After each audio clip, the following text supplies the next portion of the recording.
What's up guys, it's What's Short, and today we're going to be going over a patent that Canon of Japan is making for an EF to RF lens adapter. It's supposed to be an active cooling built in so that the R5 and the R6 would be able to be cooled down. Pictures here seem to be a way to let the heat be released off of the sensor side.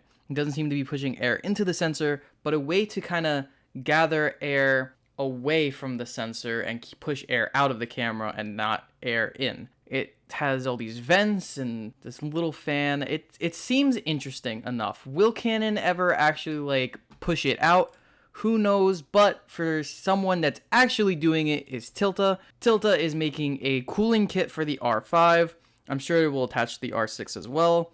And it's a nice removable cooling kit. These are all the pictures. It has a 7-bladed fan. It has a fan spin time of 6,200 RPMs, has a noise level of 34 decibels, and it only weighs 6 ounces. This seems like a really good thing. It also has a smart temperature control switch on it as well. It seems to be extremely good, and from what they're saying, it should be able to keep your temperature on your device at a very nice low temperature to keep it from overheating. Now, I don't know how good this would be or if it would work or what, but at least the company is doing it.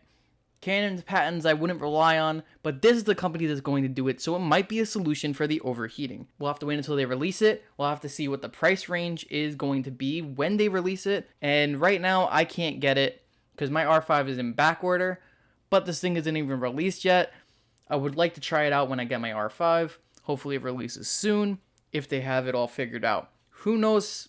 We'll wait and we'll see what's going on with it. Till then, this might be a good solution for a lot of people who are getting the R5. We'll see what happens. Anyways, I'll see you guys in the next video.